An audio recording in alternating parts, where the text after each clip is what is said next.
Imagine a world where no income tax exists, where monopolies operate freely, where one man can control 90% of an entire industry, where fortunes accumulate so rapidly that families go from poverty to unimaginable wealth in a single generation. That world existed, in America, less than 150 years ago. We call it the Gilded Age. An era when railroad barons, steel magnates, and oil tycoons built fortunes that dwarf most modern billionaires when adjusted for inflation. When Fifth Avenue in New York became lined with private palaces larger than European castles. When inequality reached levels America had never seen before and hasn't seen since. But here's what most people don't understand. The Gilded Age didn't just happen. It wasn't inevitable. Specific events, specific technologies, specific decisions created the conditions where such extreme wealth concentration became possible. This is the story of how it started, not the glamorous balls or the elaborate mansions. Those came later. This is about the dark, brutal, opportunistic beginning. The moment when America's economic rules changed forever. When a few men realized the game had shifted and moved fast enough to capture everything. We'll follow the forces that made it possible. A war that ended, a railroad that connected coasts, financial panics that destroyed some fortunes while building others, immigration waves that provided cheap labor, political corruption that removed obstacles, and most importantly, the complete absence of regulations that would have prevented any of it.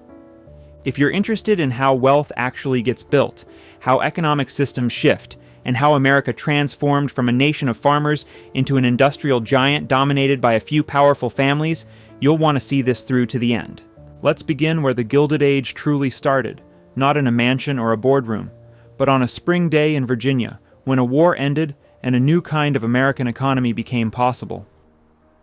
Chapter 1. April 1865. The day America's future changed. The Civil War had lasted 4 years. Over 600,000 men were dead. The South was devastated, cities burned, infrastructure destroyed, the economy in ruins. The question facing America in April 1865 was simple and terrifying. Could the nation even survive? Robert E. Lee knew the answer before most. His army of Northern Virginia was starving. Supplies had stopped arriving. Men were deserting. Union forces surrounded him. On April 9, 1865, he rode to Appomattox Courthouse to meet Ulysses S. Grant. The surrender was brief and dignified. Grant offered generous terms. Confederate soldiers could go home. Officers could keep their sidearms. Men who owned horses could take them for spring planting. No mass imprisonments, no executions. Just go home. The war was over. The news spread through telegraph lines. In Washington, in New York, and Philadelphia, people celebrated. The Union had survived. The nation would remain whole. Slavery was ending. The great moral struggle had been won, but something else had happened during those 4 years. Something that would matter more than anyone realized. The war had transformed the American economy in ways that made the Gilded Age possible. Before the war, America was a collection of regional economies. The North manufactured. The South grew cotton. The West was mostly empty. Transportation between regions was slow and expensive. Each area operated somewhat independently. There was no truly national market. The war changed that. Both sides needed to move troops and supplies quickly over long distances. This required railroads, lots of them. The North especially built extensive rail networks. By war's end, the North had over 20,000 miles of track. The infrastructure for a national economy existed. The war also proved that large organizations could coordinate complex operations. Armies of hundreds of thousands of men moved, supplied, and fought in coordinated campaigns. This required logistics, planning, and management on scales previously unimaginable. Men who'd managed these operations learned skills that would prove valuable in business. The federal government had grown dramatically. Before the war, the government was small and weak. During the war, it mobilized millions of men. It issued bonds. It printed currency. It coordinated industrial production. It proved that large-scale organization was possible. That government could accomplish things previously considered impossible. The war had also created winners and losers. The South was destroyed. Its economy collapsed. Its labor system ended with slavery's abolition. Recovery would take generations. Meanwhile, the North emerged stronger. Its factories had expanded to meet war demands. Its farms had prospered, feeding the army. Its financial systems had grown sophisticated, managing war bonds and currency. This created an enormous imbalance. The South had nothing. The North had everything. Capital, infrastructure, labor, markets, all concentrated in the northern states. This concentration would prove crucial for what came next. The war had also eliminated political opposition to northern economic interests. Before the war, southern politicians had blocked many northern proposals: high tariffs, railroad subsidies, banking regulations favorable to northern industry. With southern representatives gone during the war, these policies passed easily. By war's end, the federal government strongly favored northern industrial interests. Abraham Lincoln's assassination 5 days after Lee's surrender shocked the nation. Lincoln might have tempered what came next. He'd shown concern for both North and South. He'd talked about reconciliation, about binding up the nation's wounds. His successor, Andrew Johnson, was weaker, less able to resist the forces gathering momentum. The soldiers who'd fought were returning home. Hundreds of thousands of young men, accustomed to hardship, trained in organization, looking for opportunities. Many had seen parts of the country they'd never have visited otherwise. They'd learned skills, made connections, discovered ambitions. And crucially, they were returning to an economy with almost no regulations.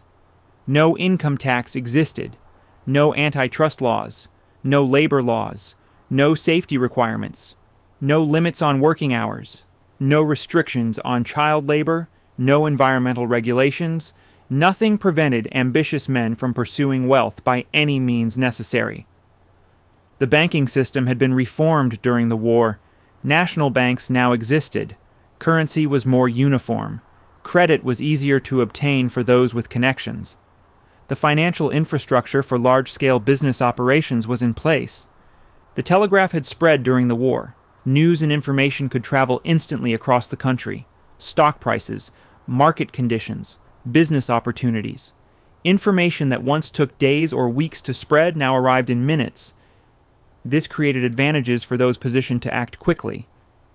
Immigration was about to accelerate. The war had temporarily reduced the flow of people from Europe. But peace meant renewed immigration. Millions would soon arrive. They'd need work. They'd accept low wages. They'd provide the labor force that industrial expansion would require. Technology was advancing rapidly. The war had driven innovation in manufacturing, transportation, and communication. These advances would continue in peacetime, creating new industries and opportunities. Men who understood these technologies would have enormous advantages. Perhaps most importantly, values were shifting. Before the war, making money through business was respectable but not glorified. Land ownership and professional status mattered more than wealth. But the war had been expensive. It had required mobilizing economic resources on unprecedented scales. Success had gone to those who could organize production and finance effectively. Suddenly, business success seemed patriotic. The men who'd supplied the army, who'd managed logistics, who'd coordinated production, they were heroes. They'd helped win the war. That success could now be directed toward peacetime prosperity. Making money wasn't just acceptable. It was building the nation. The stage was set. Infrastructure existed. Political opposition was eliminated. Regulations were absent. Labor would soon be abundant. Technology was advancing. Financial systems were modern. Information flowed quickly. And most crucially, the men who would build the Gilded Age fortunes were watching, learning, preparing. They just needed one more piece, one technology that would connect everything, that would create a truly national market, that would make coordination across vast distances possible, That would allow businesses to operate on scales never before imagined. That technology was already under construction, racing from both coasts toward a meeting point in Utah. Within 4 years, it would be complete. And when it was, everything would change. The Civil War had ended, but the real transformation of America was just beginning. Chapter 2. The Railroad Revolution begins. Building a railroad across an entire continent seemed impossible. The distance was staggering, 1,700 miles from Omaha to Sacramento, through plains where no trees grew, over mountains 10,000 feet high, across deserts without water. The engineering challenges alone would have stopped most projects, but the economic opportunity was too massive to ignore. Whoever connected the coasts would control transportation for the entire western half of America. Freight rates, passenger fares, mail delivery, everything moving between east and west would flow through that line. The profits would be enormous. 2 companies took the challenge. The Union Pacific would build westward from Omaha, Nebraska. The Central Pacific would build eastward from Sacramento, California. They'd meet somewhere in the middle. The company that laid the most track would control the most territory and earn the most subsidies. The federal government made it financially attractive. For every mile of track completed, the companies received land grants. Sections of territory on either side of the route, millions of acres. The companies could sell this land to settlers, generating revenue before a single train ran. The government also provided loans, bonds that could finance construction. Essentially free money. Construction began in 1863 during the conflict. Progress was slow initially. Labor was scarce, materials were expensive, the technical challenges were daunting. But after 1865, momentum built rapidly. The Central Pacific faced the harder job. They had to cross the Sierra Nevada mountains immediately. This required tunnels, 15 of them. The longest stretched over 1,600 feet through solid granite. Workers used black powder and nitroglycerin. The explosions were dangerous. Progress measured in inches per day through the hardest rock. The labor force was mostly Chinese. Thousands of men recruited from California and brought from China specifically for this work. They were paid less than white workers, around $30 monthly. They worked longer hours. They took the most dangerous jobs, clearing paths along cliff faces, handling explosives, working through brutal winters at high altitude. The conditions killed many. Avalanches buried work camps. Explosions went wrong. Men fell from cliffs. Disease spread through crowded quarters. No one kept exact records of Chinese deaths. Estimates suggest hundreds died, possibly over 1,000. Their bodies were sometimes shipped back to China. Often they were just buried where they fell. The Union Pacific had different challenges. Flat terrain made construction faster, but supply lines stretched hundreds of miles. Everything had to be hauled to the construction site. Rails, ties, spikes, food, equipment, workers. The logistics were massive. At peak, the company employed over 10,000 men. Many were Irish immigrants, recent arrivals to America who needed work. They were paid slightly better than the Chinese crews building from the West, though still poorly by any standard, around $35 to $40 monthly. The work was brutal. Laying track in summer heat, working through winters, living in temporary camps that moved forward as the line advanced. The Union Pacific also faced attacks. Native American tribes, watching their lands being carved up without consent, fought back. Cheyenne and Sioux warriors raided work camps. They tore up sections of track. They attacked supply trains. The company hired guards. Skirmishes were common. More workers died from these conflicts. The line was being built through territory that wasn't empty. It was being taken. Both companies raced. Federal subsidies were paid per mile of track. The more you built, the more you earned. This created incentive for speed over quality. Track was laid quickly, sometimes poorly. Bridges were hastily constructed. Grades were too steep. Curves were too sharp. But the goal was forward progress, not perfection. Repairs could come later. The competition intensified as the companies approached each other. By 1869, both were working at furious pace. Some days the Union Pacific completed several miles. The Central Pacific, having crossed the mountains, now worked on flatter terrain and accelerated. They were racing toward the meeting point. Congress eventually designated Promontory Summit, Utah, as where the lines would join. On May 10, 1869, officials from both companies gathered, Leland Stanford representing the Central Pacific, Thomas Durant for the Union Pacific, workers, photographers, journalists, spectators who'd traveled to witness history. The ceremony was brief but symbolic. A golden spike would connect the rails. Stanford swung the hammer and missed. Durant tried and also missed. Eventually, workers drove the spike properly.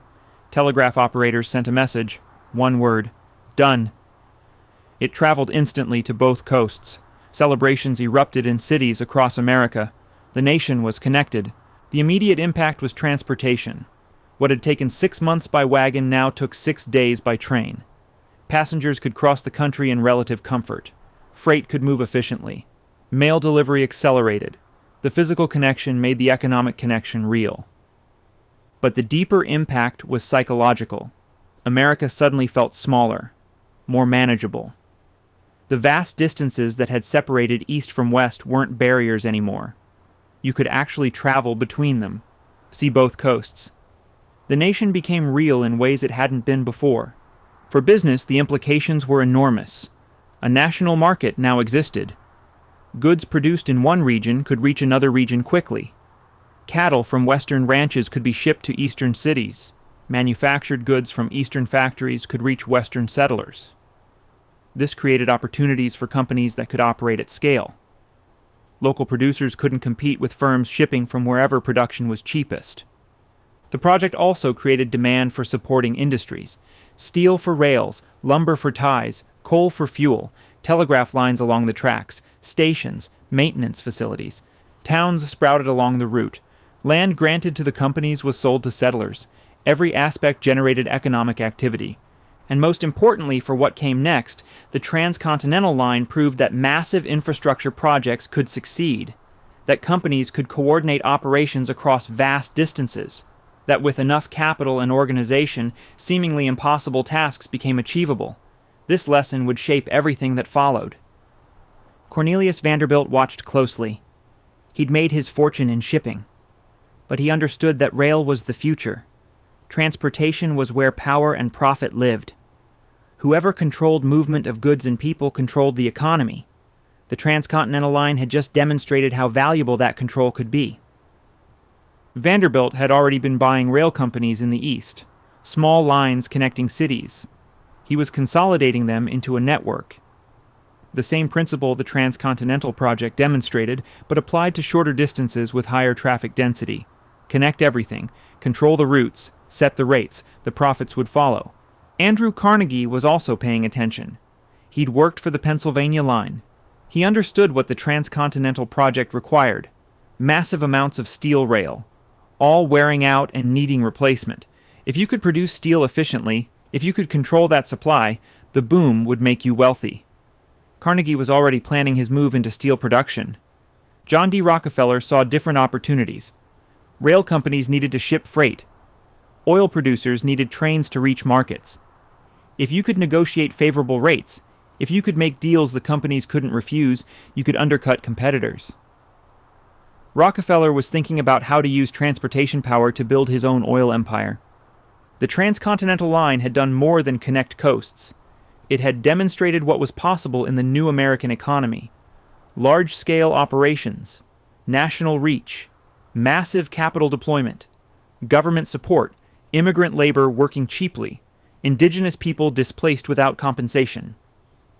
The Gilded Age formula was visible in that single project. Within a decade, track mileage would explode across America. The Transcontinental Line was just the beginning. Companies would race to build networks across every region. The competition would be fierce. The profits would be staggering.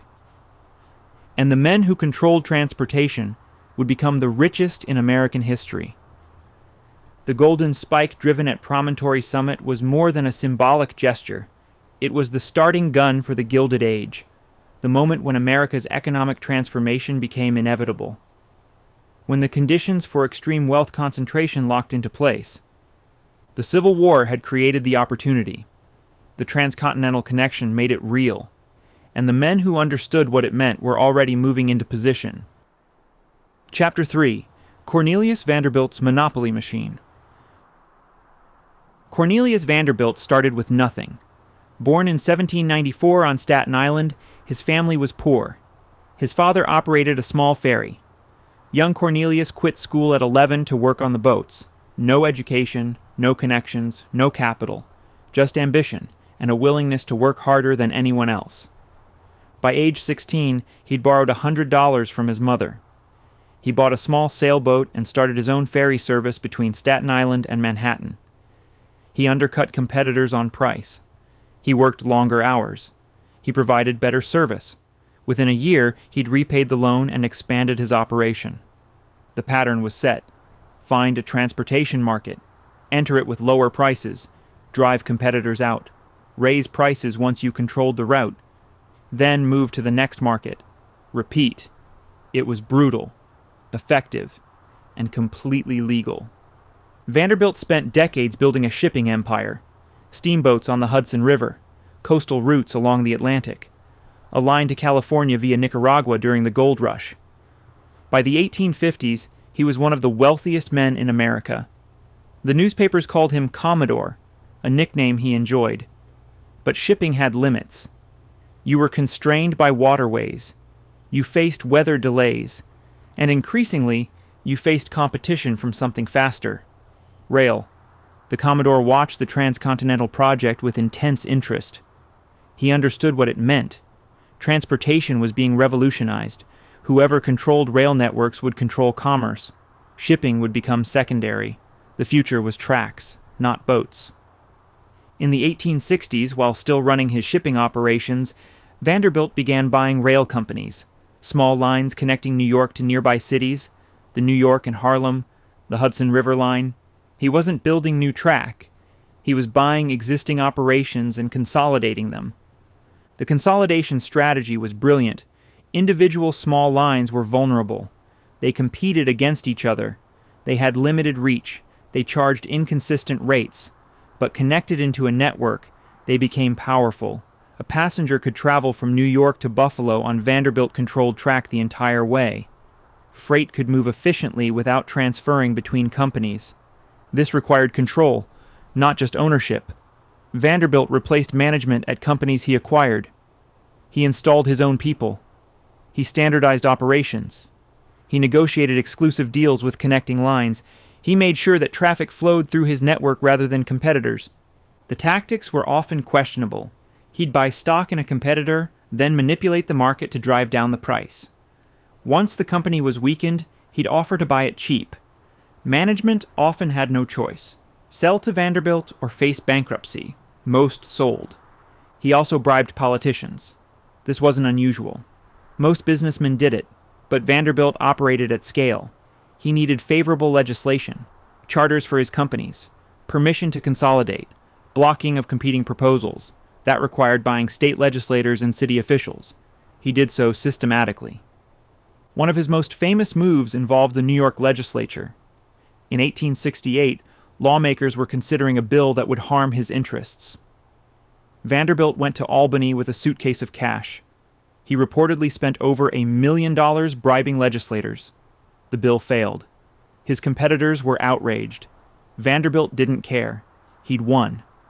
By 1870, he controlled the New York Central system. This was the key line connecting New York City to the Great Lakes. Virtually all freight moving between the eastern seaboard and the Midwest traveled this route. Vanderbilt set the rates. If you wanted to ship goods, you paid what he demanded. There were no alternatives. The profits were staggering.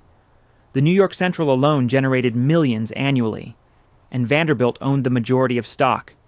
He'd spent decades accumulating wealth through shipping. Now, in his 70s, he was accumulating wealth even faster through rail. But the Commodore wasn't content with just controlling one network. He wanted more. He began expanding, buying lines that connected to the New York Central, building stations, upgrading track. He envisioned a system that would dominate the Northeast entirely.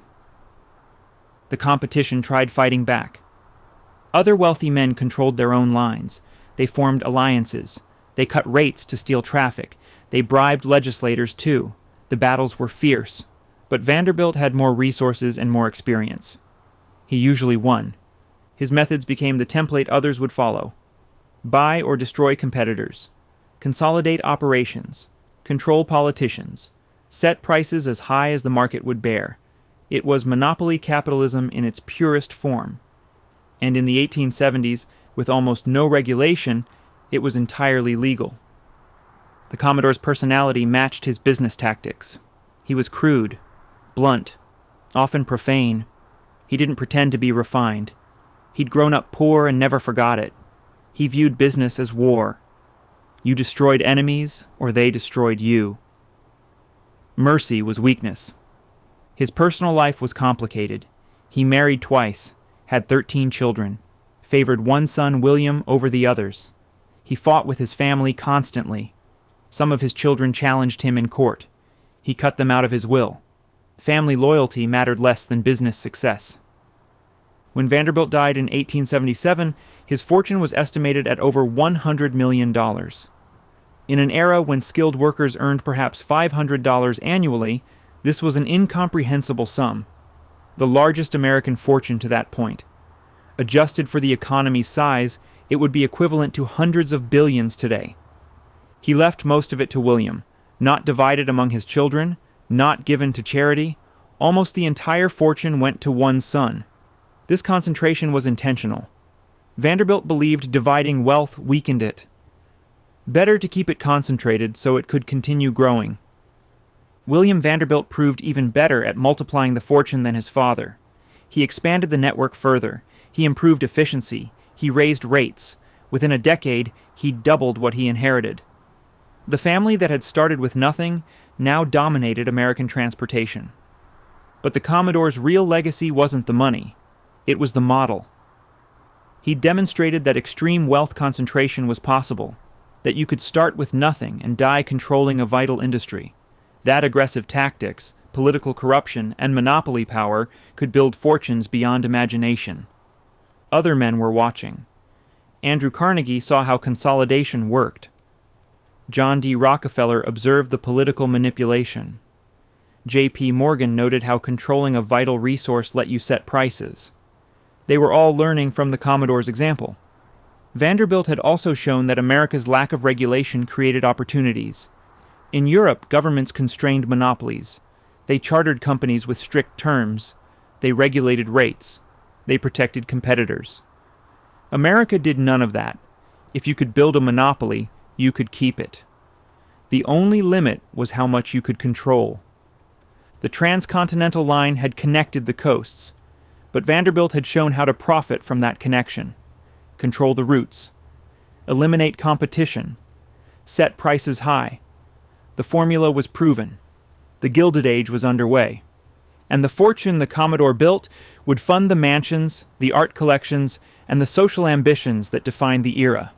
One man, starting with a borrowed $100, had created an empire, and in doing so, he'd shown a generation of ambitious men exactly how to build their own. Chapter 4. The Year Everything Exploded. September 18th, 1873. A Thursday morning in New York. The banking house of J. Cook and Company closed its doors. The firm was one of America's largest and most respected. It had financed the Union during the Civil War. It had funded railroad construction across the North.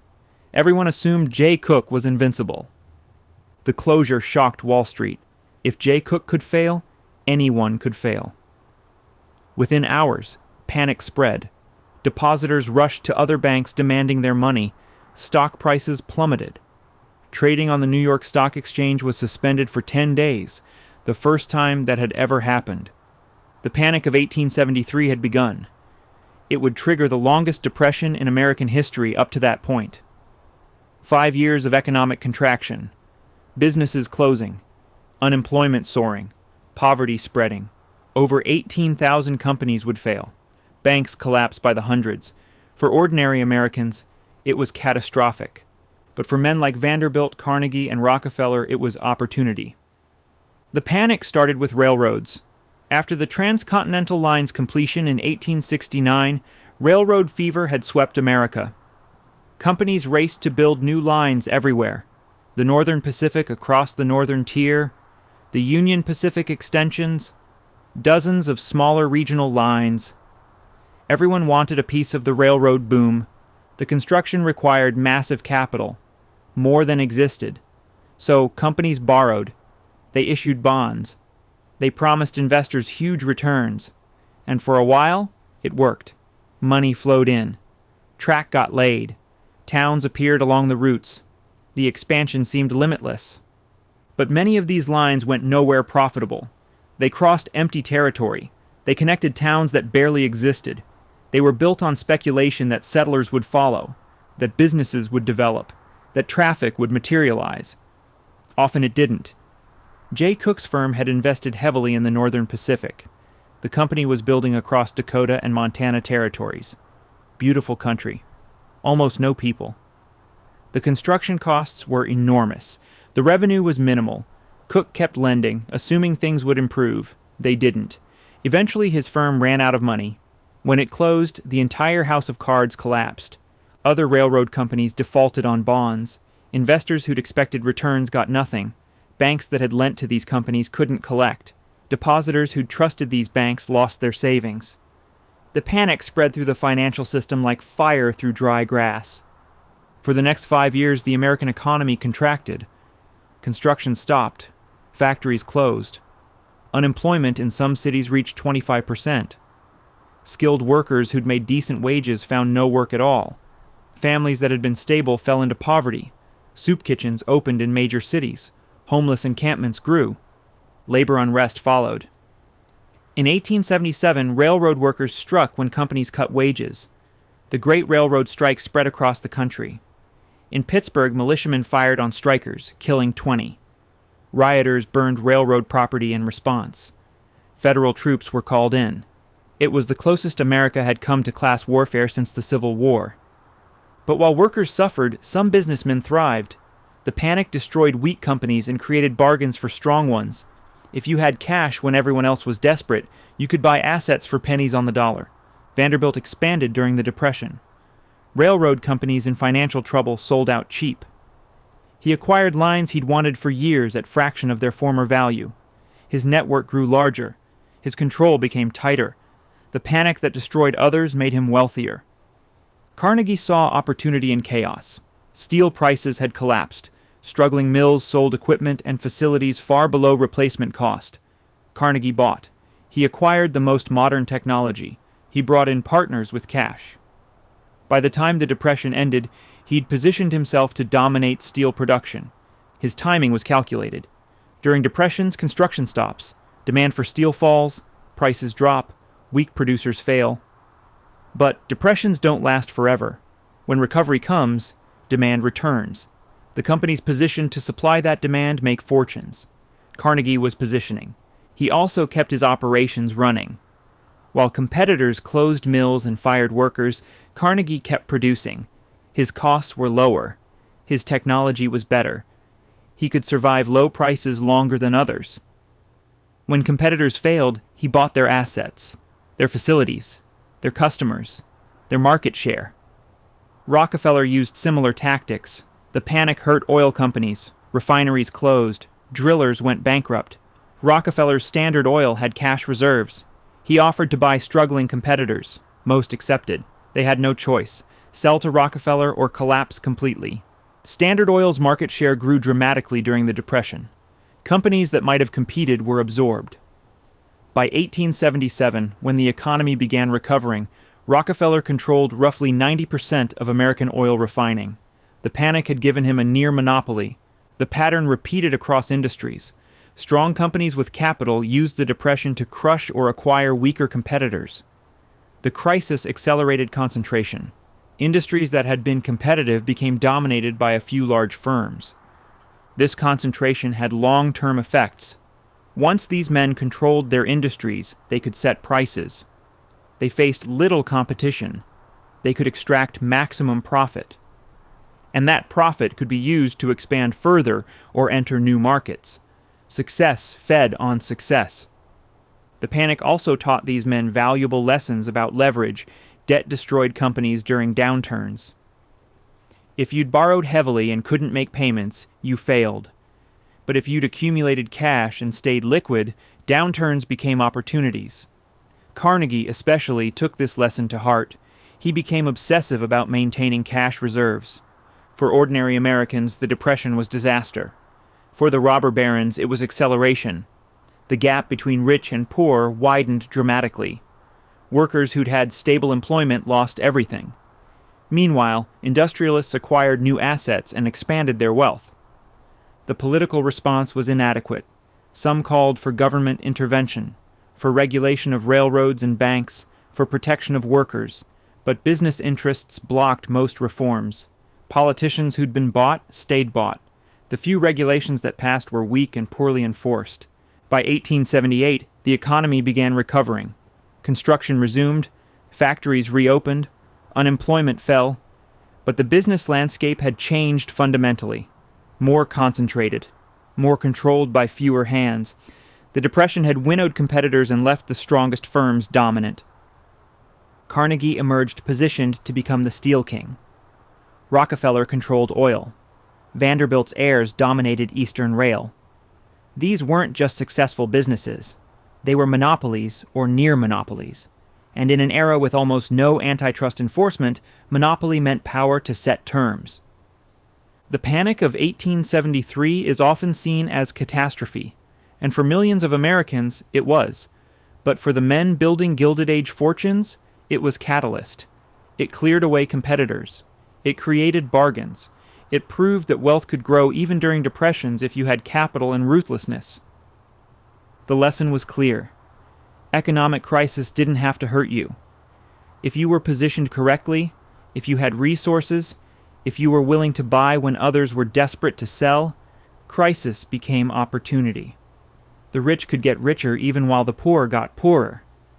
This dynamic would define the Gilded Age. Inequality wasn't just a side effect of industrial growth. It was accelerated by each economic cycle. Booms created fortunes. Busts concentrated them. And the lack of regulation meant nothing prevented this concentration from continuing. By 1880, as the Depression finally ended, the shape of the American economy was set. A few men controlled key industries. They faced little competition. They had government in their pockets. They possessed more wealth than anyone had thought possible just 20 years earlier. The foundation was laid. Now they just needed to display their wealth, to build monuments that would announce their success, to create a social system that would legitimize their position. That would come soon. But first, they had to consolidate their economic power further. And two men, Carnegie and Rockefeller, were about to show just how far that consolidation could go. Chapter 5. The Industrial Titans, Carnegie and Rockefeller. Two men, two industries, two completely different strategies, but the same result: unimaginable wealth and near total control. Andrew Carnegie and John D. Rockefeller rose simultaneously in the 1870s and 80s. They knew each other. They watched each other. They competed for the title of richest man in America. But they built their empires using opposite methods. Carnegie was visible, loud, social. He wrote articles and gave speeches. He believed in what he called the gospel of wealth, the idea that rich men had a duty to give their money away. He was charming in person. People who met him often liked him. His business tactics were ruthless, but his public persona was friendly. Rockefeller was the opposite: quiet, private, deeply religious. He rarely gave interviews. He avoided publicity. He lived modestly despite his wealth. He gave away money too, enormous amounts, but did it quietly. Where Carnegie courted attention, Rockefeller shunned it. Their industries required different approaches. Steel was about production, about building mills that could produce more, faster, cheaper than anyone else. Carnegie's advantage came from efficiency, from vertical integration, from controlling every step from ore to finished rail. Oil was about control, about distribution and refining. Rockefeller didn't drill for oil, too risky. Wells were unpredictable. Instead, he controlled what happened after oil came out of the ground. He refined it, he shipped it, he sold it. His advantage came from monopolizing these steps. Carnegie's rise started after the Depression of 1873. He'd worked for railroads. He understood what they needed. Steel rail, lots of it. The Bessemer process, developed in the 1850s, could produce steel faster and cheaper than old methods. Carnegie built mills around Pittsburgh using this technology. The key was scale. A small mill using Bessemer process wasn't dramatically cheaper than traditional methods. But a huge mill, running constantly, achieved costs no competitor could match. Carnegie built huge mills. The Edgar Thomson Works, completed in 1875, was the largest steel facility in America. He drove his workers hard, 12-hour shifts, 7 days a week, dangerous conditions. Men died in accidents regularly. Carnegie paid relatively well compared to other industries, but he demanded maximum output. Workers who couldn't keep pace were fired. His management philosophy was simple: drive costs down relentlessly. Every penny saved per ton of steel multiplied across millions of tons became enormous profit. He measured everything. He knew his costs better than competitors knew theirs. When rivals cut prices, Carnegie cut deeper. He could survive at prices that bankrupted others. But Carnegie's real advantage was vertical integration. He didn't just operate mills. He bought iron ore mines in Minnesota. He bought coal mines in Pennsylvania. He bought ships to transport ore across the Great Lakes. He bought railroads to move materials to his mills. Every step that added cost, Carnegie brought in-house. This meant when ore prices rose, Carnegie didn't pay more. He mined his own. When shipping rates increased, Carnegie didn't care. He owned his ships. Competitors who depended on outside suppliers watched their costs rise while Carnegie's stayed level. During good times, this meant higher profits. During bad times, it meant survival. By 1885, Carnegie Steel was the largest steel producer in America. By 1890, it produced more steel than all of Britain. Carnegie himself was accumulating wealth at a rate never seen before. Tens of millions of dollars. Later, hundreds of millions. Rockefeller's path was different. He started with one oil refinery in Cleveland in 1870. The oil business was chaotic. Thousands of drillers competed. Prices fluctuated wildly. Refiners processed crude into kerosene for lamps. Distribution was fragmented. Rockefeller saw opportunity in the chaos. His insight was simple. Don't compete on drilling. Compete on refining and distribution. Oil had to be refined to be useful. Whoever controlled refining controlled the industry. Rockefeller set out to control refining. His tactic was brutal. He negotiated secret deals with railroads. In exchange for shipping all his oil on their lines, he got lower rates than competitors. Much lower. This let him undercut rivals on price. He'd sell kerosene below cost in markets where competitors operated. His larger operation could absorb losses. Smaller refiners couldn't. They either sold to Rockefeller or went bankrupt. When competitors sold, Rockefeller usually kept them running. He didn't want to destroy capacity. He wanted to own it. The former owners often stayed on as managers, but they worked for Standard Oil now. Their profits flowed to Rockefeller. This approach was called horizontal integration. Instead of controlling the supply chain like Carnegie, Rockefeller bought all the competitors at his level. By 1880, Standard Oil controlled roughly 90% of American oil refining. It wasn't a monopoly legally, but functionally it was.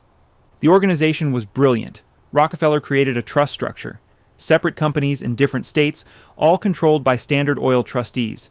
This let him operate nationally while avoiding state-level regulation. It also made the monopoly harder to attack legally.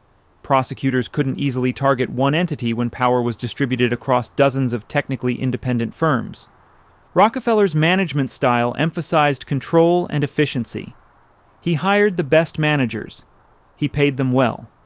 He measured results obsessively. Refineries that didn't meet standards were closed. Workers who didn't perform were dismissed. Everything was optimized for profit. His personal life remained modest despite the wealth. He didn't build a mansion like the Vanderbilts. His home was large but not ostentatious. He attended Baptist church regularly. He taught Sunday school. He gave away 10% of his income from his first job onward. As his wealth grew, his giving grew proportionally. But his business tactics were merciless. Competitors who wouldn't sell faced coordinated attacks. Rockefeller would cut prices in their markets while maintaining them elsewhere. He'd pressure railroads to raise their shipping rates. He'd spread rumors about their financial stability. Most eventually gave up and sold. By 1885, both men had achieved what seemed impossible. Carnegie was producing steel on a scale that dwarfed all American competitors combined. Rockefeller had created a monopoly that controlled the entire oil industry from refining to distribution. They were the two richest men in America. Their personalities remained different. Carnegie enjoyed his wealth. He built a mansion. He traveled to Scotland regularly. He hosted dinners and talked philosophy. He wrote books. He cultivated relationships with politicians and intellectuals. He wanted to be liked and respected. Rockefeller avoided public attention. He let his managers deal with publicity. He focused on business and religion. His social circle was small. He didn't pursue status or fame. He seemed genuinely uninterested in what people thought of him beyond his immediate family and church. But both men shared crucial traits: total dedication to their businesses, willingness to destroy competitors, ability to think long-term. And most importantly, they operated in an era with essentially no regulation. They could do things that would be illegal decades later. Neither felt guilty about their tactics. Carnegie argued that competition benefited society by driving efficiency. The strong survived because they served customers better. The weak failed because they deserved to. This was natural selection applied to business. It was progress. Rockefeller believed he was bringing order to chaos. The early oil industry had been wasteful. Too many refiners, constant price wars, instability. Standard Oil brought stability. Customers got consistent products at predictable prices. That was good for everyone, even if it eliminated competitors. Both men would later face criticism. Muckraking journalists would expose their tactics. Politicians would call them robber barons. Trust-busting movements would target their monopolies. But in the 1880s, they were building. And the fortunes they accumulated would fund the next phase of the Gilded Age. Carnegie's wealth would build libraries, fund universities, endow foundations. Rockefeller's giving would create modern medical research institutions. But that philanthropy came later. First came the accumulation. The ruthless, brilliant, unstoppable accumulation of wealth on a scale America had never imagined possible. 2 men, 2 industries, 2 paths. But together, they demonstrated what was possible in post-Civil War America. With the right strategy, the right timing, and the complete absence of regulation, a single individual could control an entire industry, could accumulate more wealth than small nations, could reshape the American economy according to their vision. The industrial foundation of the Gilded Age was set. Now came the social structure, the mansions, the elaborate parties, the attempt to transform economic power into aristocratic legitimacy. That story was just beginning. Chapter 6: The Immigrant Army. The Gilded Age fortunes were built on a foundation most people never saw. Immigrants, millions of them, arriving from Europe, desperate for work, willing to accept wages that native-born Americans refused. Without this labor army, there would be no Gilded Age. Carnegie's steel mills needed workers. Rockefeller's refineries needed workers. The railroads, the factories, the mines, all required more labor than America's existing population could supply. Immigration solved that problem. The numbers tell the story. Between 1870 and 1890, over 10 million immigrants arrived in the United States. Most came from Europe, Germany, Ireland, Italy, Poland, Sweden, Norway. They arrived poor. They needed work immediately. They had no bargaining power. This desperation created opportunity for employers. When workers have nowhere else to go, When they're competing against thousands of others for the same jobs, wages stay low, very low. A steel worker in the 1880s might earn $12 for a 72-hour work week. That's about 17 cents per hour, barely enough to survive. The conditions were brutal. Steel mills were hot, dangerous. Men worked 12-hour shifts, 7 days a week. Accidents were common. Molten metal splashed. Machinery crushed limbs. Exhausted workers made mistakes that killed them. There was no workers' compensation, no safety regulations. If you got hurt, you were fired. If you died, your family got nothing. Coal mines were worse, deep underground, poorly ventilated, always at risk of collapse or explosion. Miners worked in darkness, breathing coal dust that destroyed their lungs. They were paid by the ton of coal extracted, creating incentive to work faster and take risks. Cave-ins killed regularly. Explosions could kill dozens at once. Children worked too. Factory jobs didn't require strength, just small fingers for detailed work. Textile mills employed children as young as 8 or 9. They worked the same long hours as adults but were paid a fraction of adult wages. Many were injured by machinery. Some died. It was cheaper to hire a new child than to make factories safer. The immigrants lived in conditions that shocked observers. Tenement buildings in New York, Boston, Philadelphia housed families in single rooms. No running water, no indoor toilets, garbage piled in streets. Disease spread rapidly: tuberculosis, cholera, typhoid. The death rate in immigrant neighborhoods far exceeded that in wealthier areas. Multiple families might share one apartment. A bedroom would hold parents and children. The living room would be rented to another family. The kitchen might house a third. Privacy didn't exist. Sanitation was primitive. The smell was overwhelming. But rent in these tenements was all immigrants could afford. The ethnic communities formed out of necessity. Irish neighborhoods, Italian neighborhoods, German neighborhoods, Jewish neighborhoods. People clustered with others who spoke their language, who shared their religion, who could help them navigate this new country. These communities provided support that American society didn't. Churches and synagogues became centers of immigrant life. They offered more than religion. They provided social services, help finding work, assistance with English, child care, food for struggling families. These institutions filled gaps that government ignored. Employers exploited ethnic divisions deliberately. They'd hire workers from different groups and pit them against each other. If Irish workers demanded higher wages, bring in Italians willing to work cheaper. If Poles organized, hire Hungarians. The constant competition kept wages depressed and prevented unified labor action. Language barriers made organization difficult. A factory might employ workers speaking 10 different languages.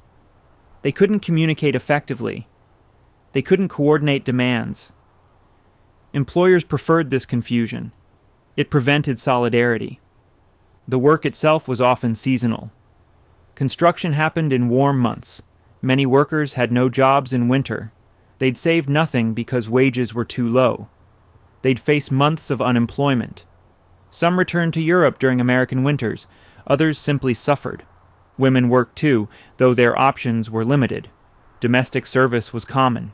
Young immigrant women became maids, cooks, laundresses in wealthy homes. The pay was terrible but included room and board. For a family struggling to feed everyone, having a daughter living elsewhere helped. Many sent money home to support parents or siblings. Garment factories employed women extensively. Sewing didn't require English proficiency. The work could be learned quickly. Pay was calculated per piece, not per hour.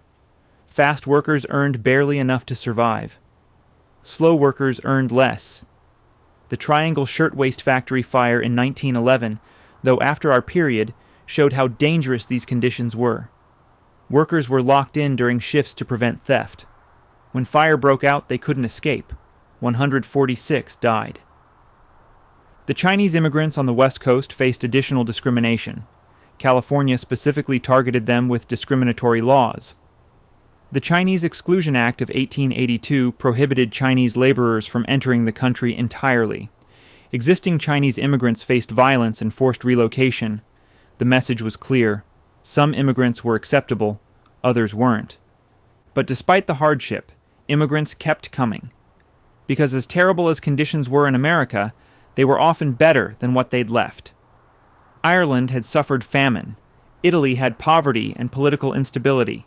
Eastern Europe had pogroms against Jews. Russia had economic collapse. For many, America represented hope even if the reality was grim. The children of immigrants often did better than their parents. They learned English in schools. They understood American culture. They could pursue opportunities their parents couldn't. This mobility was real but slow. Most second-generation immigrants still worked manual labor, but some found their way into skilled trades. A few became small business owners. For the robber barons, this labor pool was perfect, abundant, desperate, divided by language and ethnicity, willing to work for wages that made enormous profits possible. Carnegie's mills couldn't have operated profitably, paying American-born workers what they demanded. But with immigrant labor accepting less, the margins were huge. The industrialists didn't see exploitation. They saw opportunity. They were providing jobs to people who had none. Yes, the wages were low and conditions were dangerous. But that wasn't their problem. Workers were free to quit if they didn't like the terms. That's how the free market worked. This attitude was widespread among the wealthy. Poverty was seen as personal failure. If you were poor, you hadn't worked hard enough. If conditions were bad, find better employment. The idea that structural factors might trap people in poverty was rejected. Success or failure was individual responsibility. Some immigrants did succeed spectacularly. Andrew Carnegie himself had been an immigrant, arriving from Scotland as a child. His success story became proof that anyone could rise, that America was the land of opportunity. But Carnegie's path was exceptional, not typical. Most immigrants lived and died in poverty. By 1890, the pattern was established. Waves of immigrants arrived. They took whatever work existed at whatever wages were offered. They lived in crowded, unhealthy conditions. They worked themselves to exhaustion. A few rose. Most didn't. But their labor built the industries that made others fabulously wealthy. The immigrant contribution to the Gilded Age is often overlooked. The history focuses on Carnegie's business genius, on Rockefeller's organizational brilliance, on Vanderbilt's monopolistic tactics. But behind every fortune was an army of workers whose names nobody recorded, who received almost nothing for labor that created everything. The mansions on Fifth Avenue required immigrant workers to build them. The steel for railroads came from mills worked by immigrants. The oil that Rockefeller refined flowed through refineries staffed by immigrants. The wealth displayed so ostentatiously was extracted from people who could barely survive. This wasn't unique to America. Industrial revolutions everywhere exploited vulnerable workers. But America's version had particular characteristics. The ethnic diversity. The complete absence of labor protection. The ideology that blamed poverty on personal failure rather than systemic exploitation. The immigrants themselves had little choice. They'd come seeking better lives. They found brutal work, but it was work. They sent money to families back home. They endured because endurance was the only option. And their children, they hoped, would have better chances. That hope was sometimes fulfilled, but the immediate reality was harsh. The Gilded Age gleamed for the few.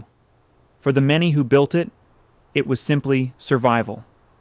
One day at a time, one shift at a time, until injury, illness, or exhaustion ended their productivity. Then they were discarded and replaced by the next wave of desperate people seeking the American dream. Chapter 7. The Invention of Modern Corruption. Politics in the Gilded Age was for sale. Not secretly, not quietly, openly. Everyone knew it. If you wanted favorable legislation, you bought it. If you needed a charter for your company, you bribed the right officials. If competitors were getting advantages, you purchased better connections.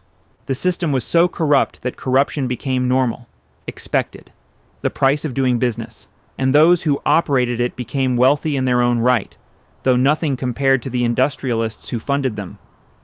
New York's Tammany Hall perfected the model. It was technically the Democratic Party's machine in Manhattan, but really it was a business, a highly profitable business that happened to involve elections and government. William McGeer Tweed ran Tammany Hall from the late 1860s until 1871. Boss Tweed, as everyone called him, understood a simple principle: control the government, and you could extract money from everyone who needed government. Contractors wanted city contracts, pay Tweed. Businesses wanted favorable regulations, pay Tweed. Immigrants wanted citizenship papers, pay Tweed. The amounts were staggering. Between 1865 and 1871, Tweed and his associates stole between $30 and $200 million from New York City. The exact figure was never determined because records were falsified, but even the low estimate equals billions in today's money. The methods were straightforward. The city needed a courthouse. Tweed's allies got the construction contract. They submitted bills inflated by 10 times actual cost. A plasterer might charge for 1 day of work and bill for 100. Lumber worth $1,000 was invoiced at $50,000. The city paid. Tweed and his circle split the excess. Judges were purchased. They ruled in favor of whoever compensated them. Laws were written to benefit specific companies. Tax assessments were adjusted for a price. Building inspectors ignored violations if properly rewarded. Police looked away from illegal operations that provided protection money. Every level of government was compromised. The immigrant communities Tammany Hall controlled accepted this arrangement. Yes, the machine was corrupt, but it also provided services: jobs for unemployed men, food baskets for struggling families, help navigating American bureaucracy. When someone died, Tammany covered the funeral. When someone needed a doctor, Tammany sent one. The machine took care of its people, even while robbing the city treasury. This created loyalty that wasn't based on ideology or policy. It was transactional. Tammany provided concrete benefits. In exchange, immigrants voted for Tammany candidates. The machine delivered votes reliably because it delivered benefits first. This wasn't democracy in the idealistic sense, but it was a system that worked for those involved. Tweed eventually got caught. The New York Times published exposés based on leaked financial records. Cartoonist Thomas Nast drew devastating illustrations showing Tweed as a corrupt boss squeezing the city. Public pressure forced prosecution. Tweed was convicted in 1873 and died in prison in 1878. But his fall didn't end the system. New bosses took over Tammany Hall. The corruption continued, just more carefully. Officials learned to hide their theft better, to falsify records more thoroughly, to spread bribes among more people so no single individual could betray the whole operation. At the federal level, corruption was equally pervasive. Senators were chosen by state legislatures, not direct election. This made them easier to influence. A wealthy industrialist could compensate enough legislators to install his chosen candidate. Once in the Senate, that person would protect the industrialist's interests. Railroad companies were particularly aggressive. They needed federal land grants. They needed favorable regulation. They needed subsidies. So they bought senators and representatives systematically. Bribes weren't even subtle. Railroad executives kept cash in Washington specifically for influencing lawmakers. The Credit Mobilier scandal showed how brazen it got. The company building the Union Pacific created a construction firm, Credit Mobilier, that charged inflated prices. The excess profit went to insiders. To prevent investigation, they gave shares to congressmen. When this became public in 1872, it implicated major figures. But consequences were minimal. A few lost elections. Most kept their positions. The system continued. The spoils system made everything worse. When a new party won election, they fired government employees and replaced them with supporters. Every job from postal clerk to customs inspector was awarded based on loyalty. You got hired because you supported the right candidate. You kept your job by continuing that support. Competence was irrelevant. Loyalty mattered. This meant government was incompetent. Customs inspectors who didn't understand regulations. Tax collectors who couldn't do arithmetic. Postal workers who lost mail. But they'd all supported the winning candidate, so they got positions. The cost in efficiency was enormous. But efficiency wasn't the goal. The goal was rewarding supporters and punishing opponents. Business interests loved this system. Incompetent regulators were easy to manipulate. Purchased officials stayed bought. The spoils system meant you knew exactly who to approach because they'd just been appointed. Everything was predictable. You knew the cost of favorable treatment. You made the payment. You got what you wanted. Reformers tried fighting back. They called for civil service reform, for hiring government employees based on merit, not loyalty, for ending the spoils system, for regulating railroads and breaking up monopolies. But they faced enormous opposition. The industrialists opposed reform because it threatened their advantages. Officials opposed it because corruption was profitable. Immigrant communities often opposed it because machines provided services that reformers didn't. Reform required building a coalition strong enough to overcome all these interests. Some states passed Granger laws in the 1870s. These regulated railroad rates and prevented discrimination. But railroads fought back in courts. They argued regulation violated property rights. They won often enough to make the laws ineffective. Federal regulation wouldn't come until later. The Supreme Court in this era sided with business. Judges interpreted the Constitution to protect corporate interests. They struck down laws limiting working hours. They invalidated price regulations. They protected trusts from antitrust prosecution. The judiciary became another barrier to reform. All of this created an environment where men like Carnegie and Rockefeller could operate freely. They compensated lawmakers for favorable treatment. They influenced judges to rule in their favor. They funded journalists to write positive articles. They hired strikebreakers to crush unions. Everything was for sale. This wasn't subtle conspiracy. It was open practice. Business leaders talked about it freely among themselves, how much they'd spent for particular laws, which senators were reliable, which judges could be counted on. It was just how things worked. The corruption even had defenders. Some argued it made government efficient. Instead of endless debate and uncertainty, businesses could get clear answers quickly, compensate the right people, get what you need, move forward. From a business perspective, this was better than honest government that moved slowly. Others argued corruption was the price of rapid development. America was industrializing faster than any nation in history. That speed created wealth and jobs. If corruption greased the wheels, so be it. The results justified the methods. Besides, everyone was getting richer. What was the problem? The problem, of course, was that not everyone was getting richer. Workers earned poverty wages while industrialists accumulated millions. Immigrants lived in squalor, while officials bought mansions with illegal gains. The wealth being created was distributing upward, concentrated among fewer people every year. But in the 1880s, reformers hadn't built enough power to change the system. The machine was too entrenched, too many people benefited, too many interests aligned to prevent reform. Corruption would continue, and with it, the conditions that made Gilded Age fortunes possible. The arrangement wasn't broken. It worked exactly as designed. It transferred wealth from public coffers to private hands. It protected business interests from regulation. It prevented workers from organizing effectively. It made extreme inequality not just possible but inevitable. And the men building fortunes understood this perfectly. They didn't just tolerate corruption, they depended on it. Their businesses required government favor. Their monopolies required protection.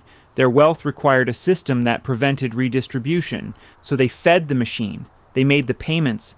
They bought the influence. They funded the organizations. And in return, they got an America where almost anything was permitted if you were wealthy enough, where rules applied to ordinary people but not to robber barons, where democracy existed in theory but oligarchy operated in practice. This was the foundation of the Gilded Age, not just economic conditions, not just technological change, but a deliberate system of corruption that transferred power and wealth upward. That made accumulation easier for those who already had money. That ensured the rich would stay rich and get richer. The mansions would soon rise on Fifth Avenue. The balls and parties would follow. The social system would emerge. But underneath it all was this: bought influence, corrupted judges, a government for sale to the highest bidder. That's what made everything else possible. Chapter 8, 1883. The Knight Society was born. Alva Vanderbilt had a problem.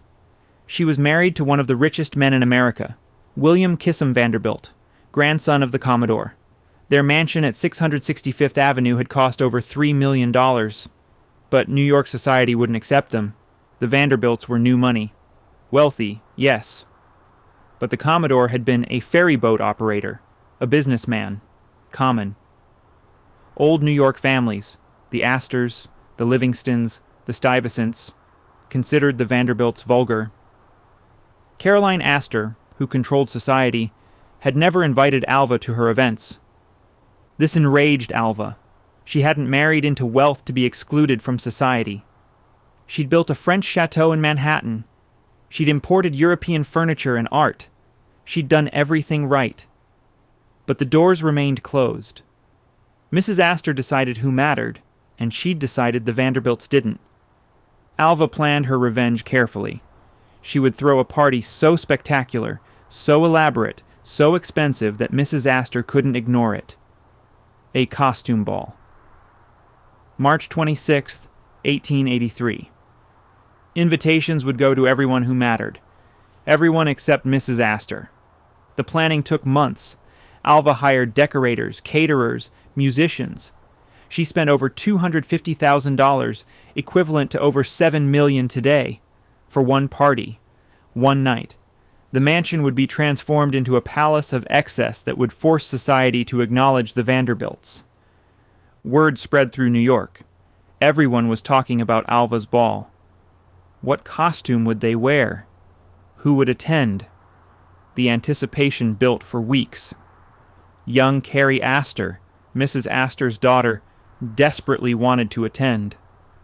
She and her friends had practiced a dance specifically for the ball, but Carrie couldn't go. Her mother hadn't been invited. According to etiquette, you couldn't attend a party at someone's home unless your mother had received that person socially. Mrs. Astor had never received Alva Vanderbilt. Therefore, young Carrie was excluded. Carrie begged her mother to fix this. Mrs. Astor faced a choice: maintain her principles and disappoint her daughter, or acknowledge the Vanderbilts and gain Carrie entrance to the social event of the season. After much deliberation, she chose her daughter. Mrs. Astor had her servant deliver a calling card to Alva Vanderbilt's home. This was the traditional way of initiating social relations. By leaving her card, Mrs. Astor was acknowledging Alva's existence, accepting her as part of society. Alva responded by sending an invitation to the ball. Mrs. Astor and her daughter could now attend. This exchange changed everything. If Caroline Astor accepted the Vanderbilts, everyone else would follow. The family that had been excluded for decades was suddenly legitimate. One strategic party had accomplished what money alone couldn't. The night of the ball exceeded all expectations. 1,200 guests arrived in elaborate costumes, historical figures, mythological characters, European royalty. The costumes cost thousands of dollars each. Women wore gowns covered in jewels. Men dressed as knights in armor. The competition for most impressive outfit was fierce. Alva herself came as a Venetian princess. Her gown was covered in gold and jewels. She'd had it made in Paris specifically for this night. She stood at the entrance, receiving guests. The queen of New York society, whether the old families liked it or not. The mansion had been transformed. Thousands of roses filled every room. Orchids hung from chandeliers. Palm trees created a tropical atmosphere. The ballroom was decorated to resemble a European palace. Gas lights blazed everywhere, making the night as bright as day. The flower bill alone exceeded $10,000. Music played from the moment guests arrived, a full orchestra in the ballroom, smaller ensembles in other rooms. The dancing began around 10 and continued past midnight. Waltzes, quadrilles, the newest dances from Paris. Young Carrie Astor and her friends performed their choreographed routine to applause. At midnight, supper was served, not a sit-down dinner. A lavish buffet spread across multiple rooms, every delicacy imaginable. Oysters, caviar, lobster, pheasant, beef, lamb, dozens of dishes. Champagne flowed constantly. Guests ate standing or in small groups, then returned to dancing. The New York Times covered the ball extensively. multiple pages describing costumes, decorations, guests. The article treated it as a major cultural event, which in a sense it was. This was the moment when new money forced acceptance, when wealth alone became sufficient for social status. Other newspapers were more critical. Some viewed the excess as obscene. $250,000 on one party while workers earned dollars per week. The contrast was grotesque. But those criticisms were minority voices. Most coverage was admiring. Americans loved reading about wealth and glamour. The ball established Alva as a society leader. She became one of the women who decided who mattered. She threw regular events. She was consulted on social questions. She achieved exactly what she'd intended. The Vanderbilt name was now as good as Astor. More importantly, the ball changed the rules. Before 1883, old money controlled society completely. After, new money could buy its way in. You needed extreme wealth. You needed to display that wealth spectacularly. But it was possible. The Vanderbilts had proven it. This opened the doors for other new money families. Carnegie would eventually be accepted. Rockefeller's children would marry into society. The railroad barons, the steel magnates, the oil tycoons, all would gain social legitimacy by following Alva's template. Build a mansion, throw spectacular parties, overwhelm resistance with sheer wealth. The cost was escalation. If the Vanderbilts spent $250,000 on a ball, the next host needed to spend more.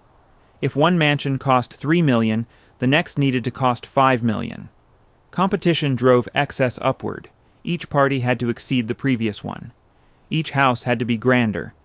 This suited the new millionaires perfectly. They had money to spend. Showing it off demonstrated their success. The elaborate social rituals gave them something to do with their wealth beyond just accumulating more. It transformed business success into cultural status. For women especially, this created opportunities. Alva Vanderbilt used social ambition to achieve real power. She couldn't run a company or control a railroad. Those were male domains.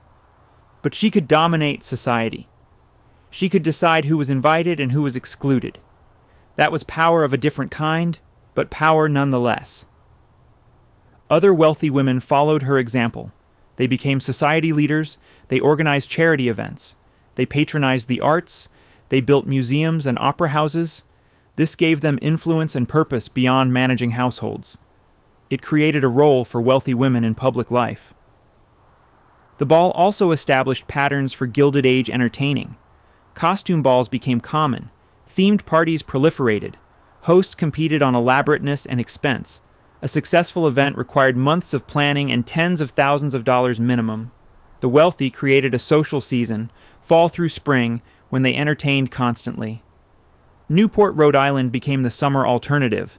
Wealthy families built cottages, actually enormous mansions, along the coast. The season moved to Newport in July and August. The same people, the same parties, just in a different location. The calendar of social obligations filled the entire year. But this system was fragile. It required that everyone agree these events mattered. That being invited was important. That exclusion was devastating. As long as the wealthy cared deeply about social status, the system worked. But if they stopped caring, if they decided elaborate balls were silly, the whole structure would collapse. In 1883, that collapse seemed impossible. The Gilded Age was just beginning. The fortunes were still growing. The mansions were still being built. The social system was crystallizing. Alva Vanderbilt's ball wasn't just a party. It was the moment when economic power transformed into social power. When new money became old money. When the Gilded Age truly began. The dancing that night lasted until dawn. Guests left exhausted but exhilarated. They'd witnessed something significant. The birth of a new social order. One where wealth, properly displayed, could overcome any obstacle. Where money bought not just comfort, but status. Where the robber barons and their families became American aristocracy. Mrs. Astor had lost. Not immediately. She'd remain influential for years. But she'd conceded the principle. She'd acknowledged the Vanderbilts. And once that door opened, it couldn't be closed. New money would keep arriving. Keep building bigger mansions. Keep throwing grander parties. Until the whole system collapsed under its own weight. But that was decades away. For now, on that March night in 1883, the Gilded Age reached its social crystallization. The economic foundation had been laid. The fortunes had been built. And now, finally, the wealthy had a system for displaying their success. For competing with each other. For excluding those beneath them. Society was born. Chapter 9. Building the Palaces. Fifth Avenue in 1880 looked different from just a decade before. Where empty lots had stood, limestone mansions now rose, block after block, each grander than the last. The wealthy were building monuments to themselves, and they were doing it as quickly as possible. Richard Morris Hunt was the architect everyone wanted. The first American to study at the École des Beaux-Arts in Paris, he understood European architecture intimately. More importantly, he understood his clients. They wanted houses that announced wealth from blocks away. Hunt delivered. His design for William K. Vanderbilt's mansion set the standard. Completed in 1882, just before Alva's famous ball, it was French Gothic. Gray limestone, steep roofs, carved ornament covering every surface, turrets, balconies, gargoyles. It looked like it had been transported from the Loire Valley and dropped onto Fifth Avenue. The interior was even more elaborate. A great hall rose 3 stories. Carved oak paneling imported from a French chateau covered the walls. Stained glass windows filtered colored light. A grand staircase curved upward, wide enough for a dozen people to ascend side by side.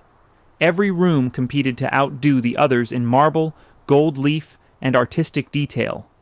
The cost was staggering. $3 million for construction, another $2 million for furnishings and decoration, $5 million total, equivalent to over $150 million today.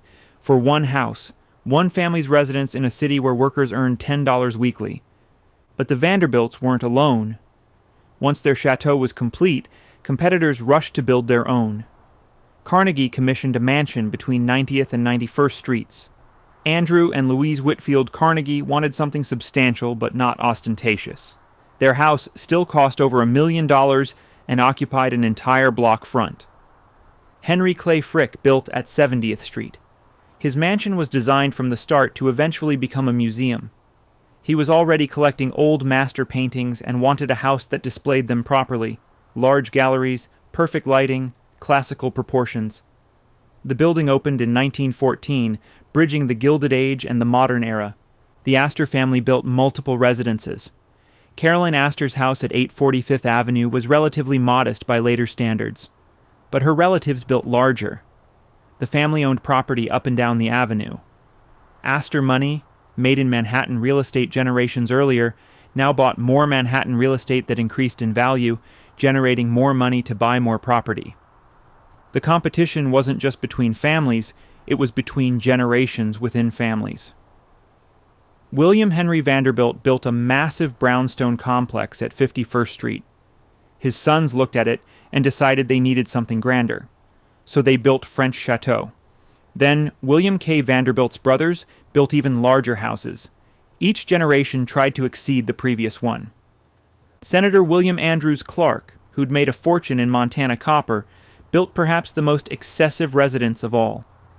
121 rooms, 4 art galleries, multiple ballrooms.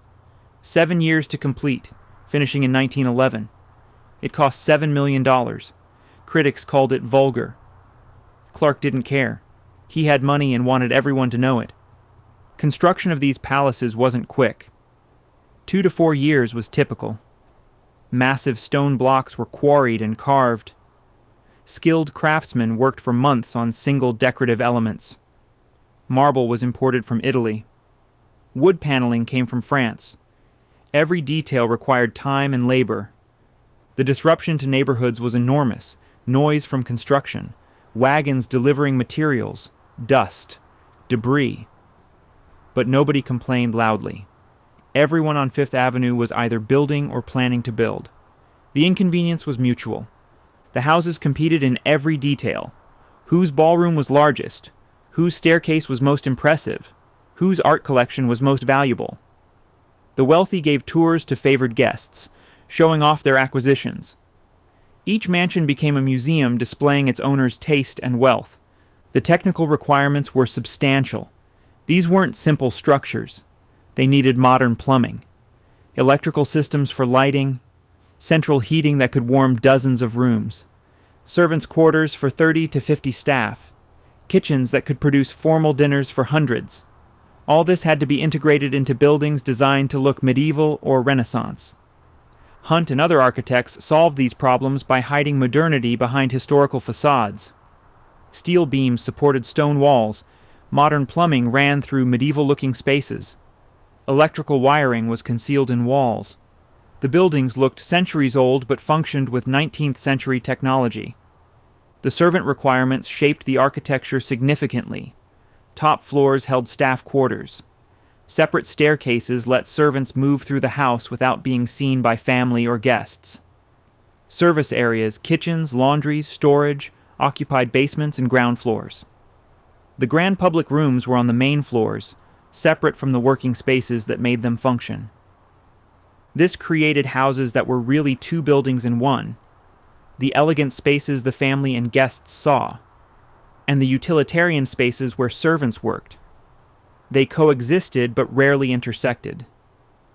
The system required careful design to ensure servants could do their jobs while remaining invisible. The cost extended beyond construction. Property taxes climbed as the city assessed these palaces at their true value. Heating bills in winter were enormous. Dozens of fireplaces plus early central heating systems burning coal by the ton. Insurance was expensive. Maintenance was constant. Roofs leaked. Stone cracked. Interior decoration required updating every few years to stay fashionable. But for 2 decades, roughly 1885 to 1905, the building continued. More mansions, larger mansions, more elaborate mansions. Fifth Avenue became a canyon of wealth. Walking up the avenue meant passing palace after palace, each announcing its owner's fortune. The concentration of wealth in such a small area was unprecedented. Within 20 blocks lived families worth hundreds of millions collectively. They attended the same parties. Their children married each other. They sat on the same corporate boards. They shaped American business and finance from their Fifth Avenue drawing rooms. The street became a tourist attraction. Middle-class families would walk or take streetcars up Fifth Avenue on Sundays just to look at the houses. The sidewalks filled with people staring at residences they could never afford. The wealthy residents sometimes resented the intrusion but couldn't prevent it. These were private homes on public streets. Architects like Hunt became wealthy themselves. Designing houses for millionaires paid well. Hunt could command fees of 10% of construction costs. On a $3 million house, that was $300,000. His practice thrived on wealthy clients competing to build more impressive residences. The building boom also employed thousands of workers, stonemasons, carpenters, plasterers, decorators, furniture makers. The construction created jobs even as it displayed extreme inequality.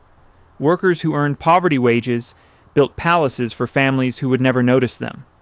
And the whole display rested on a belief that seemed unshakable, that wealth would continue growing, that these houses would stand for generations, that the social system they represented was permanent. The families building these mansions in the 1890s assumed their great-grandchildren would live in them, that the Gilded Age would last forever. They couldn't imagine that within 30 years, most of these houses would be demolished, that economic and social changes would make them unsustainable, that the mansions themselves would become monuments to a vanished era rather than permanent residences. But in the 1880s and 90s, demolition seemed impossible. The houses were being built. Fifth Avenue was transforming, and the physical manifestation of Gilded Age wealth was reaching its peak. The industrial fortunes had been made. The social system had crystallized. Now the architecture reflected the power and wealth concentrated in a few hands. The palaces stood as proof that extreme wealth was real, that it could be displayed, that it commanded respect and admiration. Each mansion was a statement. We made this money. We built this house. We matter. And for a while they were right. Chapter 10. The machine runs itself. By 1890, the system was self-perpetuating. No one needed to maintain it consciously anymore. It simply ran. The mechanisms were in place. The incentives aligned. The wealthy got wealthier automatically. The monopolies controlled their industries completely. Standard Oil refined 90% of American oil. Carnegie Steel produced more than Britain. The railroads had divided territory among themselves, eliminating competition. These weren't businesses anymore. They were machines for extracting wealth from the American economy. And extraction was effortless. When you control an industry, you set prices. Rockefeller could charge whatever he wanted for kerosene. Customers had no alternative. Carnegie could set steel prices high enough to maximize profit. Railroads could charge farmers and businesses whatever rates they chose. The lack of competition meant the lack of constraints. The profits accumulated faster than anyone could spend them. Carnegie's personal income in a good year exceeded $20 million. Rockefeller's exceeded that. The Vanderbilt family collectively earned tens of millions annually from their railroad holdings. This was in an era when $500 was a decent annual wage for a worker. The wealth concentration accelerated without intervention. Rich men invested profits in more businesses. Those businesses generated more profits, which got reinvested. The compounding was exponential. A fortune of $10 million in 1870 could become $50 million by 1890 without the owner doing anything except investing wisely. This created a permanent aristocracy, not based on land or titles like European nobility, based on capital. And capital reproduced itself through investment returns. The children of robber barons inherited fortunes that generated income without work. They could live lavishly their entire lives without ever earning a dollar. The political system protected this arrangement. Senators and representatives stayed bought. They blocked regulations that might constrain business. They approved subsidies and land grants that increased corporate profits. They appointed judges who ruled in favor of wealth. The corruption wasn't an aberration. It was the system functioning as designed. Courts reinforced business power systematically. They struck down laws limiting working hours. They invalidated price regulations. They issued injunctions against strikes. They interpreted the Constitution to protect property rights over human rights. The judiciary became a fortress defending concentrated wealth from any challenge. The tax system aided accumulation. No federal income tax existed, no inheritance tax. State and local taxes fell heavily on property and consumption, which hurt the poor proportionally more than the rich. The wealthy paid almost nothing compared to their income and wealth. This let fortunes grow undiminished across generations. Immigration continued providing cheap labor. The flow never stopped. Millions arrived every decade. They competed for jobs, keeping wages low. When workers tried organizing, employers could replace them with new immigrants willing to work for less. The labor surplus was permanent. Technology increased productivity without increasing wages. Better machinery meant workers produced more per hour, but the additional value went to owners, not workers. A steel mill in 1890 produced far more than one in 1870, but workers' wages hadn't risen proportionally. The productivity gains became profit. The social system legitimized inequality. Mrs. Astor's 400, the elaborate balls, the Newport season. This created a culture where extreme wealth was celebrated, not questioned. The wealthy were society leaders, tastemakers, the people everyone wanted to emulate. Inequality seemed natural rather than constructed. Education reinforced class divisions. The wealthy sent children to private schools and European universities. They received classical educations and made connections with other wealthy families. Poor children, if they attended school at all, got basic literacy and were pushed into work by age 12 or 13. Social mobility existed in theory, but rarely in practice. Marriage patterns concentrated wealth further. Wealthy families married within their class. Vanderbilts married Astors, Carnegies married into established families. These marriages combined fortunes and strengthened economic positions. Occasionally, a wealthy man married a poor woman, but wealthy women almost never married down. Capital flowed upward through marriage as through everything else. The media largely supported the system. Newspapers were owned by wealthy men. They published favorable coverage of business leaders. They portrayed strikes as lawless. They praised philanthropy while ignoring how fortunes were made. Alternative voices existed but reached smaller audiences. The dominant narrative celebrated wealth. Religion provided spiritual justification. Protestant churches preached that wealth was a sign of God's favor, that poverty resulted from moral failure. The gospel of wealth, articulated by Carnegie, argued that rich men had a duty to give away their fortunes. But first they had to accumulate them through ruthless business practices. The contradiction didn't trouble many people. Even critics often accepted the system's basic premises. Labor leaders wanted better wages and conditions, but not fundamental restructuring. Reformers wanted to limit monopoly power, but not eliminate private ownership. Socialists existed, but remained marginal. The mainstream debate was about modifying the system, not replacing it. International comparisons didn't provoke change.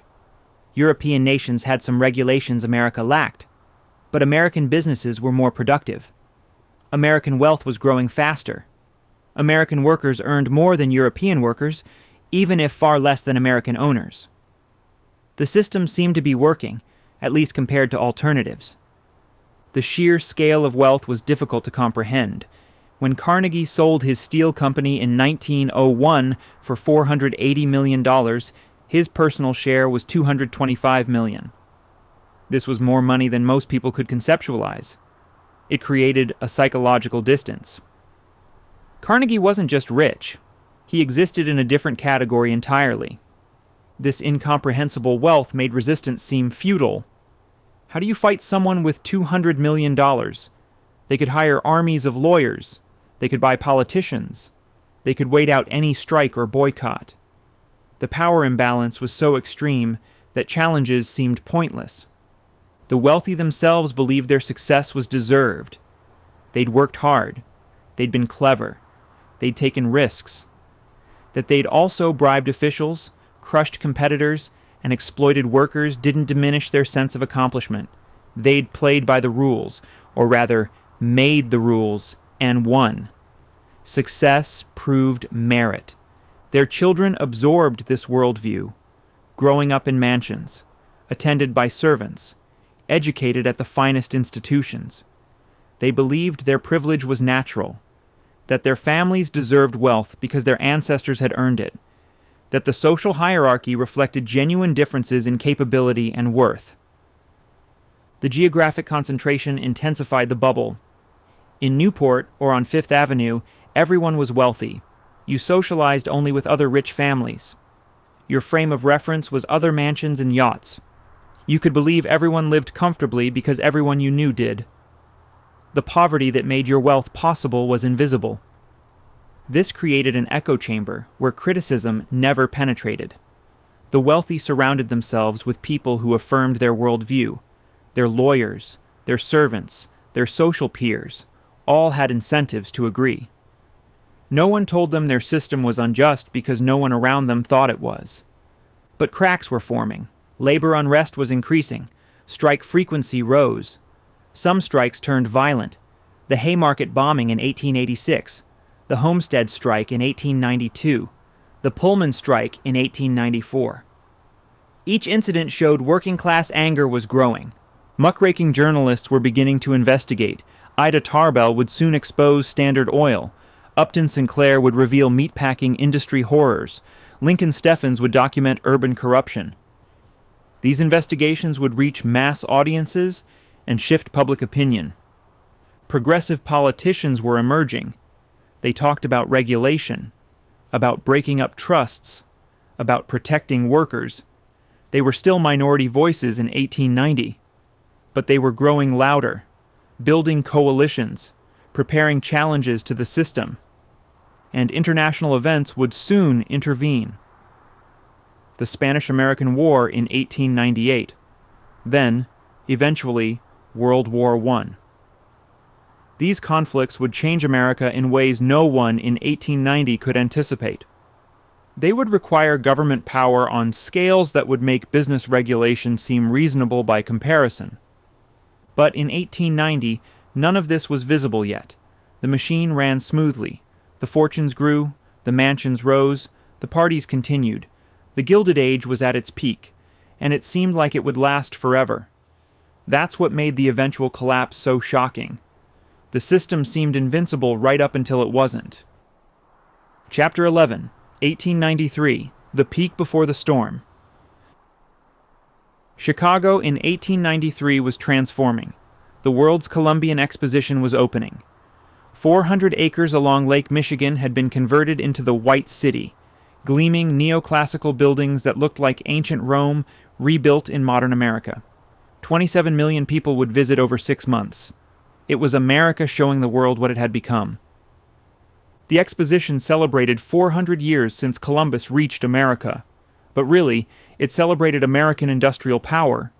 The exhibits showcased American technology, steel production, railroad systems, electrical lighting, manufacturing prowess. Everything that had made Gilded Age fortunes possible was on display. The White City itself was a marvel. Designed by architect Daniel Burnham, it featured grand buildings arranged around lagoons and canals. Everything was painted white, creating a unified aesthetic.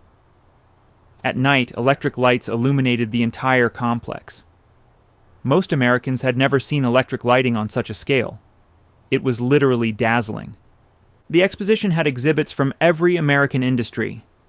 Carnegie Steel had a display showing production processes. Westinghouse demonstrated electrical systems. The railroads showcased their networks.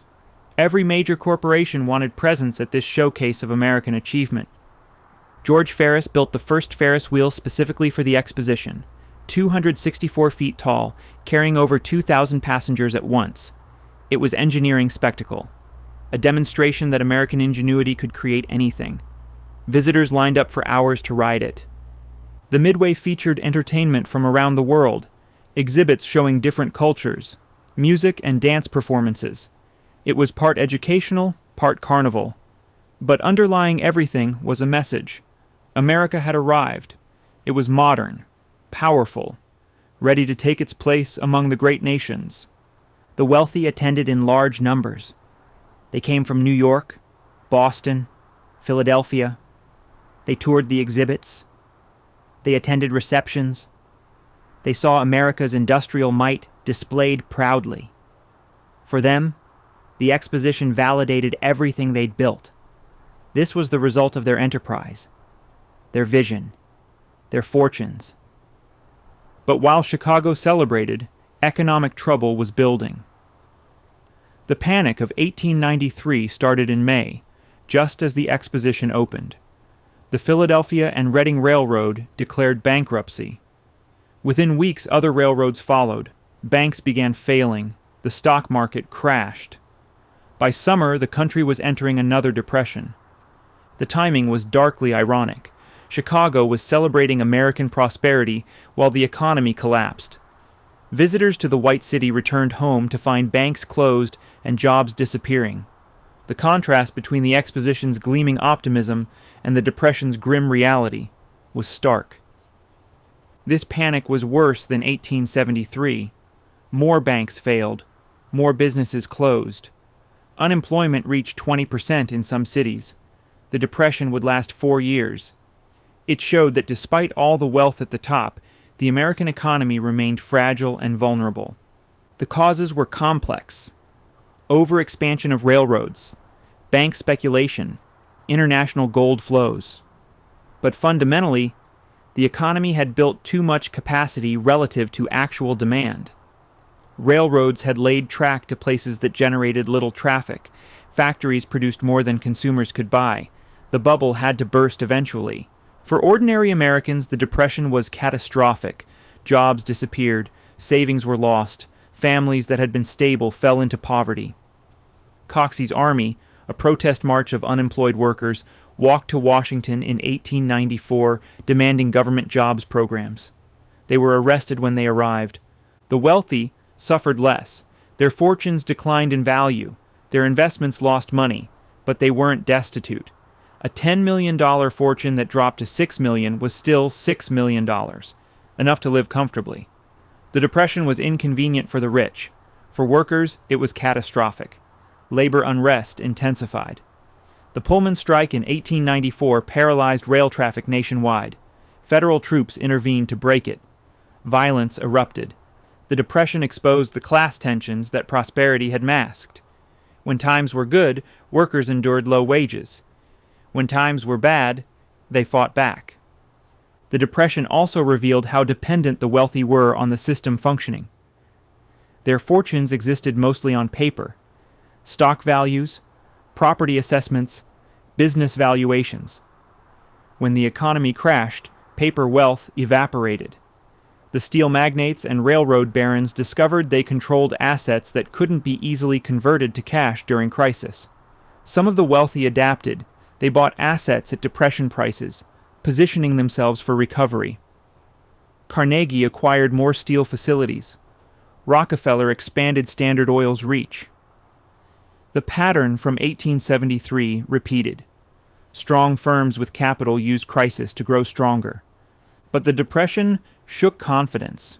The assumption that American prosperity would continue indefinitely was challenged.